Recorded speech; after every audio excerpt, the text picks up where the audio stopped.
예수님께서 말씀하시기를 내가 세상을 이기었노라 하셨거든요. 세상을 이기는 건 바보라고 그랬는데 우리 예수님은 바보이신가? 그런 생각이 들잖아요. 너무 경망스러운 얘기로 들리지만 근데 정말 예수님은 좀 바보같이 사셨다 하는 생각을 가지게 돼요. 여러분, 예수님께서 겟세마네 동산에서 잡히실 때 그 제자 중 한 사람이 칼을 휘두르어서 대제사장의 종의 그 귀를 벤 일이 있습니다. 그때 예수님께서 야, 너 나를 위해서 용감하게 칼을 빼들었구나. 그 제자를 칭찬하지 않으시고 칼집에 도로 꽂으라고 칼을 쓰는 걸 막으셨어요. 예수님은 당신을 위해서 이기기 위해서 많은 무기를 모아들이신 분이 아닙니다. 또 12군단 더 되는 하늘의 천사를 데려온다는 말씀을 하셨는데 당시 로마 시대 때 한 군단이 6천 명으로 구성되어 있었으니까 12군단 같으면 7만 2천이잖아요. 하늘의 천군 천사를 7만 2천이나 불러내릴 수 있지만 난 그런 거 안 한다. 그럼 예수님은 칼 한 자루도 모으지 않고 군사도 불러 모으지 않고 아니 도대체 어떻게 이기셨단 말씀인지 내가 세상을 이기었노라 하셨는데 그 승리의 비결이 도대체 뭔가 하는 생각이 들지 않습니까? 여러분, 예수님의 승리하신 전략은 굉장히 중요합니다. 왜 그러냐 하면 오늘 이 땅에 있는 교회와 성도도 예수님께서 이기신 방법으로 이겨야 되기 때문이죠. 저는 오늘 같이 예배하는 모든 분들이 예수님의 방법으로 이기시길 축복합니다. 다른 말로 말하면 예수님의 전략이 우리의 전략이 돼야 된다는 거예요. 자, 그런데 참 문제가 있어요. 아까 말씀드렸잖아요. 그 목사님은 바보가 이긴다고 그랬는데 그럼 예수님이 칼도 없이 군사도 없이 이기셨다면 예수님 어떻게 이기셨나? 우리도 그렇게 해야 될 텐데 하면은 결국 우리도 바보가 돼야 된다. 그런 얘기가 되는 거 아닙니까? 예수님의 승리 전략은 참 이상해요. 우리가 따라가기가 어려운 겁니다. 세상에서는 이길 때 어떻게 이기냐 하면 상대방을 때려 눕혀야 내가 이기는 거잖아요. 심지어는 상대방을 죽여야 내가 이겼다 이렇게 말해요. 그런데 예수님은 정반대이신 거예요. 예수님은 당신이 지셔서 승리하셨어요. 짐으로써 이긴다. 이런 역설을 보여주신 분이시고 상대를 죽이고 이기시기는커녕 당신께서 죽으심으로 영원히 이기시는 참 이상한 방법으로 승리하신 분이 우리 주님이세요. 여러분, 복음서를 읽어보면 예수님의 이런 말씀이 얼마나 많은지 모릅니다. 세상에서는 뭐라고 말합니까? 너 절대 물러서지 마라. 받은 대로 돌려줘야 돼. 그 녀석이 한 대 치면 너도 한 대 쳐야 돼. 이런 얘기를 주로 누가 많이 하면은요, 초등학교 때 엄마들이 많이 했었거든. 얻어맞고 오면 엄마가 화가 나가지고 넌 손이 없냐 발이 없냐, 너도 한 대 먹이고 와. 그렇게. 저희 어머니도 저한테 그런 얘기 종종 했어요. 근데 여러분, 그게 탈리오의 법이라는 거예요. 옛날 고대 바벨론의 함무라비 법전에서 눈은 눈으로 이는 이로. 문제는 뭐냐 하면 예수님의 전략은 아니라는 거예요. 그건 세상의 전략이죠. 그럼 예수님 전략은 뭔가 정반대 방법 아닙니까? 여러분, 우리가 가끔 굉장히 친절하시고 배려가 많은 이들을 만나면 그분에게 압도당할 때가 있어요. 예를 들어서 길을 찾는데 혹시 어디 가려고 하는데 어느 쪽에 있나요? 그러면은 길 가던 사람이 멈춰 서서 이렇게 손가락으로 가르쳐 줍니다. 저쪽 골목으로 돌아가셔서 이렇게 가고요. 요렇게. 그렇게만 가르쳐 줘도 참 고맙잖아요. 그런데 이분의 친절이 나를 압도하는 거예요. 선생님, 제가 갈 테니까 저 따라오세요. 제가 그 집 대문 앞에까지 모셔다 드리겠습니다. 이런 사람 만나면 이게 정말 감동받잖아요. 여러분, 예수님은 그런 방식으로 하셨어요. 오리만 가주시겠어요? 그런데 예수님은 내가 심리도 가주겠다. 뿐만 아니라 한쪽 뺨을 누가 때리면 나도 한 대 때리는 게 아니라 반대편 뺨도 돌려댄다. 상대방이 때리다 지치는 거죠. 이런 상상도 못할 이상한 방법으로 예수님은 이기셨다. 아주 고차원적인 방법으로 승리하셨다. 그게 예수님의 전략인 것이. 여러분, 우리가 그냥 사회생활하면서 일상에서 살 때도 성공하신 분들을 보면 참 다른 사람들을 깜짝 놀라게 배려하는 걸 많이 느낄 때가 있어요. 오해 없이 들으시면 좋겠는데요.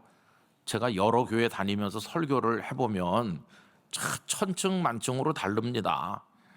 어떤 교회는 제가 시간에 도착을 했는데 아무도 없어요. 교회 라비에. 오늘 예배 드리는 거 맞나?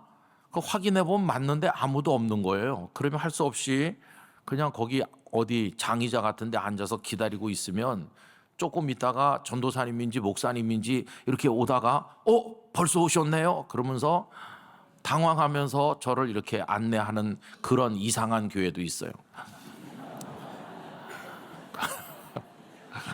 그런 교회는요, 그냥 집에 오고 싶어요. 그냥 뭐 이런 교회가 다 있나. 보통 어떻게 하냐면은 전도사님이나 목사님 누가 이렇게 기다리다가 오셨다 해가지고 담임 목사님한테 지금 도착하셨습니다. 이렇게 보통 그렇게 보통. 근데 그렇게 하는 게 보통인데 깜짝 놀랄 교회도 있어요. 담임 목사님이 장로님들하고 다 밑에 내려와서 바깥에 계신 거예요. 장로님 전원이 다 양복을 입으시고 그날 기도 맡으신 분만 입은 게 아니고 전원이 다 양복을 입으시고 쭉 서서 그럼 제가 내가 대통령 됐나 이렇게 근데 무슨 얘기를 하느냐 하면은 이렇게 다른 사람을 배려하는 게 깜짝 놀라게 하는 분들이 있더라고요. 여러분 그런 교회도 제가 몇 군데 봤어요. 정말 정성을 다하는 교회다. 그런 교회는요 그냥 밤을 새워서 설교하고 싶은데 성도들이 집에 가야 되기 때문에 할 수 없이 끝나는 거죠. 근데 살다 보시면 그런 분들이 계시거든요. 저는 예수님은 상대방이 원하는 수준에서 대하시는 분이 아니라 상대가 상상도 못할 만한 사랑으로 넘치는 방법으로 압도하시는 분이라고 생각합니다. 그게 예수님의 방식이에요. 그게 예수님의 승리의 비결이었어요. 이겨도 차원이 낮게 이기는 방법이 있고 아주 고차원적으로 이기는 게 있잖아요. 여러분 그리스 신화에 보면 세이렌이라는 ним프들 얘기가 나옵니다. 이 세이렌이 사이렌이 된 거죠. 그런데 노래를 기가 막히게 부르는데 거기 아주 사람을 끌어들이는 마력이 있어갖고 그 노래를 들으면 다 미쳐버리는 거예요. 그 ним프들의 섬이 있는데 그 근처를 지나가면 선원들이 다 정신이 나가서 섬을 향해 가다가 암초에 부딪혀 깨져 죽거나 아니면 막 바다로 뛰어드는 거예요. 근데 그 ним프들의 노래를 이긴 두 이야기가 그 그리스 신화에 나옵니다. 하나는 오디세우스 얘기죠. 오디세우스가 그리로 지나가게 됐는데 그걸 알고 있거든요. 어떻게 무사히 통과할까? 그래서 그 부하 선원들에게 명령합니다. 이 큰 돛대 기둥에다가 나를 꽁꽁 묶어라. 밧줄로 나를 강력하게 결박해서 나중에 내가 어떤 모습을 보여도 절대 나를 풀어주면 안 된다. 그리고 너희들은 밀랍으로 귀를 다 봉해라. 소리가 안 들리게. 이제 그리고 가는 겁니다. 근데 이제 노래 소리가 들려오거든요. 이 오디세우스가 정신이 나가서 막 뛰쳐내리려고 하는데 묶였으니까. 근데 선원들이 풀지 말라고 말했기 때문에 풀질 않는 거죠. 그리고 선원들은 다 귀를 봉했으니까 그 소리가 안 들리는 거고, 그래서 이제 그 섬 옆을 지나갔다. 이것도 극복하는 방법 중에 하나인데 그건 하수죠, 하수. 아주 고차원적으로 이긴 이야기가 하나 더 나옵니다. 그건 누구냐 하면 오르페우스거든요. 오르페우스는 악기를 연주하고 노래하는 가수거든요. 시인이고 그 섬이 다가오니까 오르페우스는 자기 악기를 연주하면서 자기 노래에 심취하는 거예요. 얼마나 그 노래가 아름다운지 선원들도 다 그 노래에 취해서 듣느라고 그 세이렌들이 부르는 노래 소리가 들려도 거기 귀를 안 기울이고 오르페우스의 노래에 취해서 그 노래에 취해서 무사히 지나가는 거예요. 여러분 돛대에 자기를 결박해 갖고 막 몸부림치면서 억지로 지나가는 거랑 상대를 압도하는 노래를 불러서 여유 있게 지나가는 거랑 어떤 게 상수입니까?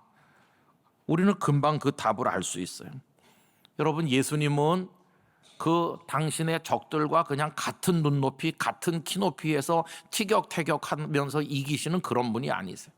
상대가 감당 못할 방법으로 적을 압도하시는 분이 예수님이셨어요. 그런 방법으로 이기셨어요. 그래서 잠시 이기시는 게 아니라 영원히 이기셨습니다. 그리고 이기는 것처럼 보이지만 결국엔 지는 그런 게 아니라 진정한 승리를 우리 예수님께서는 거두셨다. 그 방법이 뭐냐 하면 상대를 압도하는 사랑의 방식으로 예수님은 승리하셨어요. 성도가 승리하길 원할 때 그 비결을 배워야만 하는 것이죠. 여러분, 예수님의 이 사랑의 승리 방법이 그 절정의 모습을 드러낸 현장이 어디인가? 거기가 바로 십자가라는 곳입니다. 예수님은 왜 십자가를 지셨습니까? 우리를 사랑하시기 때문에 십자가를 지신 것이에요. 그런데 사람들이 끌고 가고 침뱉고 조롱하고 멸시하고 십자가에 못 박는데 그 앞에 저항하지 않으셨어요. 네가 왜 날 때리느냐 그러면서 같이 때리고 눈은 눈으로, 이런 예수님이 아니세요.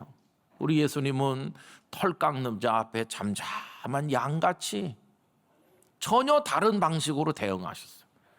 여러분, 예수님의 십자가 죽음을 두고 가룟 유다가 예수님을 배반한 걸 이렇게 설명하는 분이 있어요.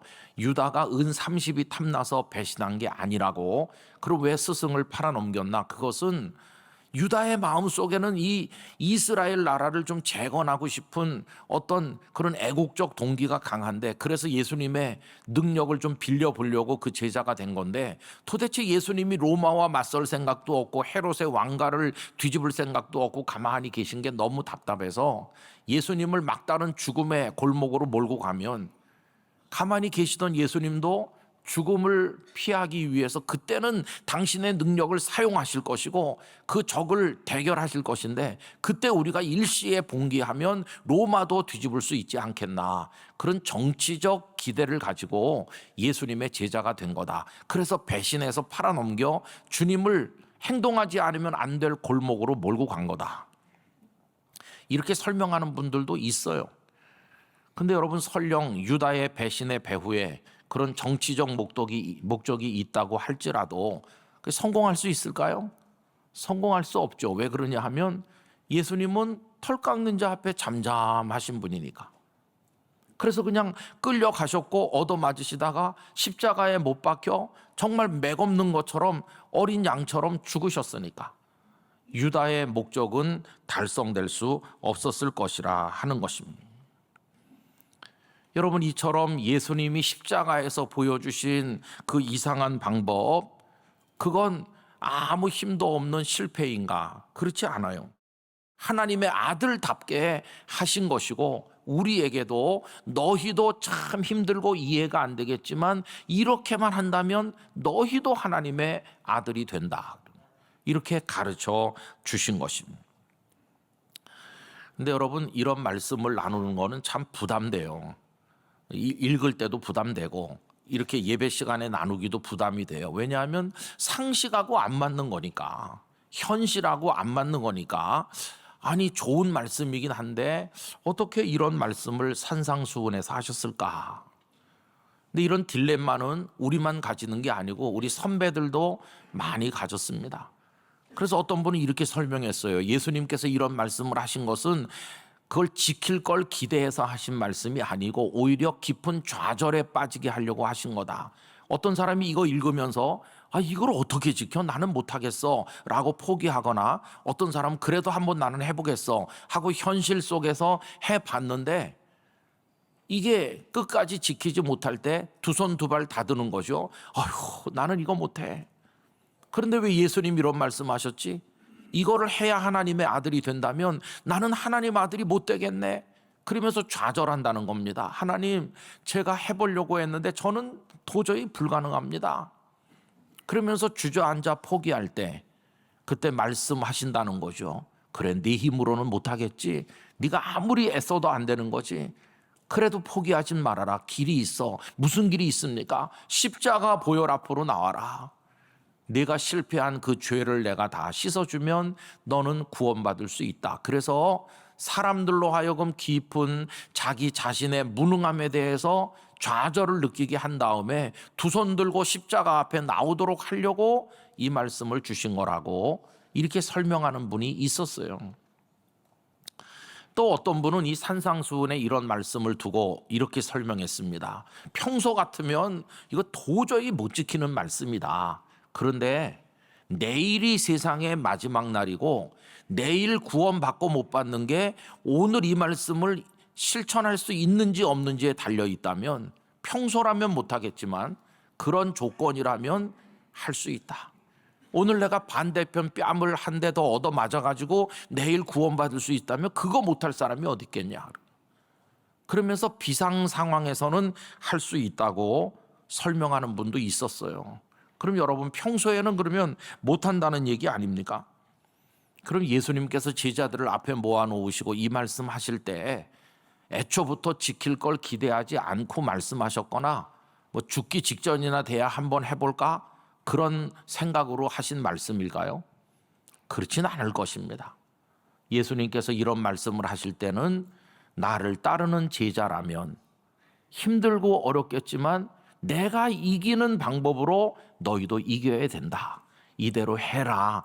그러면 너희도 하나님의 아들이 된다. 이렇게 말씀하신 주님이시라고 생각합니다. 여러분 주님은 말씀하실 때 그냥 우리의 상식 눈높이의 차원에서 말씀하신 게 아니라 하나님의 눈높이에서 말씀하신 거예요. 얼마나 놀라운지 몰라요. 그래서 여러분 예수님의 이기시는 방법이 그거였다면 우리도 너무도 힘들고 어렵지만 그렇게 해보기 위한 노력을 가지고 주님의 뒤를 따라 나가야 된다는 것을 알 수 있는 것이죠. 오늘 저는 참 어려운 말씀을 드리고 저도 참 어려운 얘기인데요. 우리 한번 일상 속에서 상대방을 향한 이런 특별한 배려와 사랑, 상대를 압도하는, 상대를 감동시키는 방식으로 살아갈 수 있길 원합니다. 가족 간에도 그렇게 하시고 한번 그렇게 해보세요. 그러면 아마 상대방이 깜짝 놀라고 감동받을 거예요. 그리고 예수님의 이 무기력해 보이는 털 깎는 자 앞에 잠잠한 양같이 힘이 하나도 없어 보이는 이 패배하는 것처럼 보이는 십자가의 방식이 패배하는 게 아니라 진정한 승리를 지금도 거두고 계신 것이에요. 바다의 선원으로 사는 한 거친 남자가 있는데 당신이 배 타고 나가 있는 동안에 아내가 교회 다니는 게 너무 못마땅하고 그 예수가 너무 믿고 십자가만 쳐다봐도 욕이 막 나오고 집에 돌아오면 아내를 구박하고 구타도 하고 못살게 굴고 심지어는 예배당에 불 지르겠다고 휘발유통 들고 교회로 달려가고 그랬던 한 남자가 있었습니다. 정말 좀 거칠죠. 이렇게 세련되고 조곤조곤 말하는 매너가 좋은 남자가 아니에요. 진짜 뱃사람 같이 그런 분이죠. 그런데 완전히 나가 떨어졌어요. 완전히 나가 떨어졌어요. 그럼 누가 때려 눕혔냐? 아니에요. 누가 때려 눕힌 게 아니고 그분이 그렇게 경멸하고 미워하던 십자가가 그분을 나가 떨어지게 만든 거예요. 어느 날 성령께서 그분의 마음속에 내가 죄인이구나 하는 게 깨달아지게 만들어주시는 순간 죄인인 나를 위해서 당신은 왜 십자가에서 죽으셨나요? 그 상상할 수 없는 사랑이 느껴지는 순간 그냥 그 앞에 엎드러진 거예요. 천부여 의지 없어 손 들고 옵니다. 그렇게 멸시했던 십자가에 의해서 그분은 패배당했고 예수님의 십자가는 승리했고 그래서 그분은 딴 사람으로 변했어요. 그래서 눈물을 펑펑 쏟으면서 저는 예배당에 불 지르려고 휘발유통 들고 다니던 사람입니다. 제 아내를 막 때리기도 했습니다. 그리고 변하여 새 사람 되어서 얼마나 충성스러운 집사님이 됐는지 몰라요. 여러분 이 얘기를 왜 말씀드리냐 하면요. 십자가는 진정으로 승리하는 방식이에요. 그 십자가 앞에 무릎 꿇은 사람들이 다 우리 아닙니까? 그죠? 주님은 패배한 것 같지만 이기신 것이에요. 그게 예수님의 이기시는 방식이었어요. 오늘 이 어려운 말씀을 나누는 이유가 있습니다. 오늘이 북한 선교 주일이잖아요. 참 북한을 생각하는 우리 마음 복잡합니다. 북한 그러면 떠오르는 게 김정은의 얼굴입니다. 참 밉잖아요. 그리고 북한은 우리의 주적입니다. 타도 대상이고 때려 눕혀야 되고 우리가 이겨야 되고 축구도 이겨야 되고 뭘 하든지 다 이겨야 돼요. 경제력도 우리가 이겨야 되고 군사력도 이겨야 되는 걱정이 많죠. 저는 우리가 하나님의 은혜 가운데 복을 받아서 모든 면으로 북한을 막 압도하길 원합니다. 그래서 이겨야 되는 거예요. 이겨야 될 대상이에요. 그런데 우리 속에 이겨야 된다고 할 때 깔려있는 감정이 뭐죠? 미움이죠. 미움이 깔려 있어요. 근데 딜레마가 있잖아요. 여기 지금 현수막이 뭐가 걸려 있어요? 북한 선교주일이죠. 오늘이 북한 타도주일이 아니고 북한 선교주일이에요. 선교는 어떻게 하는 겁니까? 선교는 사랑으로 하는 겁니다. 예수님께서 우리를 선교하기 위해서 이 땅에 오셨는데 하나님이 세상을 이처럼 사랑하사 사랑으로 선교하는 거지 미움으로 선교하는 게 아니거든요. 여기 우리의 딜레마가 있는 거예요. 북한은 타도해야 될 대상, 우리의 주적이다 이렇게 미워하면서 우리는 또 그들을 선교를 해야 되니까 어떻게 선교하나? 여러분, 예수님의 선교는 십자가에서 그 절정을 드러낸 것이고 선교는 사랑을 쏟아붓는 것이고 예수님 마지막에 생명을 쏟아부으셨고 당신의 피를 쏟아부으셔서 그래서 선교하신 거죠. 오늘 우리는 이런 거 저런 거 생각하지 않고 선교해야 된다고 하는 그 한 가지에만 초점을 맞춘다면 예수님의 이 방식을 배우지 않으면 안 된다고 생각합니다. 그래야 북한 선교가 가능한 것이죠. 그래서 저는 이렇게 몇 가지 기도 제목을 말씀드려 보는 겁니다. 하나님, 우리 대한민국이 국력에 있어서나 모든 면에 있어서 북한을 압도할 수 있도록 힘을 주시옵소서. 이런 기도를 하는 거예요. 한 5살짜리 애가 칼을 들고 흔든다고 해도 그 앞에 아주 건장한 어른이 있으면 그 아이가 이기겠어요? 칼 그거 금방 뺏기고 말잖아요. 우리가 국력이나 모든 면에서 압도하면 북한이 여러 가지 뭘 해도 우리는 이길 수 있을 것이라고 믿습니다. 그러려면 우리 대한민국이 단결해야 되고 좋은 지도자, 정치인, 경제인 다 나와서 나라가 안정돼야 되는데 이런 혼란이 계속되면 참 어렵잖아요. 그죠? 우리 나라를 위해서 많이 기도해야 될 이유가 여기 있는 거죠. 그 다음에 또 이런 기도를 하는 겁니다. 하나님, 한국교회가 영적으로 깨어 성령님으로 충만해서 북한을 지배하는 사탄의 영을 압도하게 해 주십시오. 여러분, 이건 영적 전쟁이라고 믿습니다. 저 북한을 지배하는 건 주체사상 여러 가지 사상인데 그건 다 악령의 역사거든요. 그걸 압도하는 한국교회 성령의 능력이 있어야 된다고 믿습니다. 그걸 위해서 기도해야 되는 것이요. 그리고 하나님, 우리가 북한을 선교해야 되는데 반응이 없습니다. 도대체가 저들은 무슨 생각을 갖고 있는지. 그동안에 북한 선교한다고 사람도 물자도 많은 물질도 기도도 쏟았는데 밑 빠진 독에 물 붓기식으로 도대체 언제까지 왜 이걸 해야 되는지 우리도 지칠 때가 많지만 그래도 하나님, 사랑하는 마음으로 인내하게 하시고 참게 하시고 또 베풀게 하시고 또 감당하게 하셔서 예수님의 사랑이 죄인을 감동시키듯 한국교회의 눈물과 사랑이 언젠가는 저들의 강팍한 마음을 녹여내리게 하여 주시옵소서. 이런 기도를 우리가 계속해야 될 줄로 믿습니다. 그리고 한 가지 더 기도한다면 하나님, 우리 한국교회가 악에게 지지 말게 해주세요. 여러 가지 세속적인 어둠의 세력에 패배하지 말고 우리가 선한 하나님의 공동체가 되어서 선으로 악을 이기게 하여 주시옵소서. 그렇게 우리가 기도해야 된다고 믿습니다.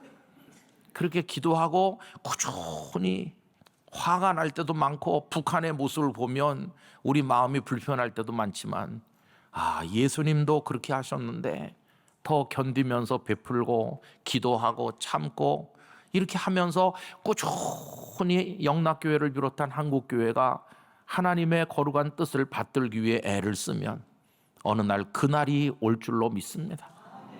복음 통일의 날이 올 것입니다. 그곳에 하나님의 교회들이 세워질 날이 올 것입니다. 그때 하나님이 송축을 받으시고 그 2600만 동포들이 주님을 예배하는 날이 오게 될 것이라고 믿습니다. 그때까지 그런 마음으로 주님을 뒤따라 갈 때 우리는 번영도 하고 복음 통일도 이루고 하나님 사명도 감당하게 될 줄로 믿습니다. 주께서 우리를 사용하셔서 이런 역사를 이루어 가시기를 간절히 소원합니다.